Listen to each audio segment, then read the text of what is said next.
എൻ്റെ പൊന്നു ദൈവമേ, എത്ര നാളായിട്ട് ഈ അടിയൻ നെഞ്ചു പൊട്ടി പ്രാർത്ഥിക്കുന്നു. ഇനിയെങ്കിലും എൻ്റെ പ്രശ്നത്തിനൊരു പരിഹാരം കണ്ടുപിടി. വത്സ,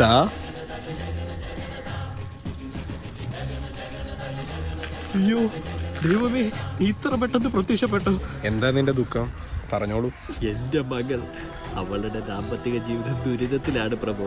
അങ്ങ് എന്തിന് അവളോട് ഈ ചതി ചെയ്തു? ആ നീചൻ അവളെ കഷ്ടപ്പെടുത്തുകയാണ്. വത്സ, നോമെല്ലാം കാണുന്നു കേൾക്കുന്നു.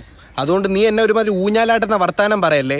എടാ, അവൾക്ക് ഇഷ്ടമുള്ള, അവളെ ഇഷ്ടമുള്ളൊരു ചെറുക്കൻ അവൾ തന്നെ കണ്ടുപിടിച്ചോണ്ട് വന്നതല്ലേ. അപ്പം പാരമ്പര്യം, കുടുംബ മഹിമ എന്നൊക്കെ പറഞ്ഞ് താൻ തന്നെ അതങ്ങ് മുടക്കി. എന്നിട്ടിപ്പോൾ പഴി എനിക്കാ. അത് പറ്റിപ്പോയി പ്രഭു. എൻ്റെ സ്ഥാനത്ത് അങ്ങാണെങ്കിലും ഇത് തന്നെയല്ലേ ചെയ്യൂ? അല്ല, കൺഫ്യൂഷൻ ആക്കും. അല്ല പ്രഭു, ഞാൻ കൂടുതലൊന്നും ചോദിക്കുന്നില്ല. ഒരു ചെറിയ ഇടുത്തി അവൻ്റെ തലയിൽ വീഴ്ത്താൻ പറ്റുമോ? ഇടുത്തി എൻ്റെ ഡിപ്പാർട്ട്മെൻ്റ് അല്ല. അതിന് ഇന്ദ്രനെ കോണ്ടാക്ട് ചെയ്താൽ മതി. ആര്? നമ്മളെ ഇന്ദ്രയിത്ത? അല്ല, പൃഥ്വിരാജ്. എടോ, സാക്ഷാൽ ഇന്ദ്രൻ, ഇന്ദ്രദേവൻ. അതൊരു അബദ്ധം പറ്റിപ്പോയി പ്രഭു, ക്ഷമിക്കണം. എന്താ വല്ല ഫാൻസി ഡ്രസ്സ് നടക്കണോണ്ടാ? ദൈവമാണ്. എന്തെങ്കിലും ആഗ്രഹങ്ങളൊക്കെ ഉണ്ടെങ്കിൽ ചോദിച്ചോട്ടെ.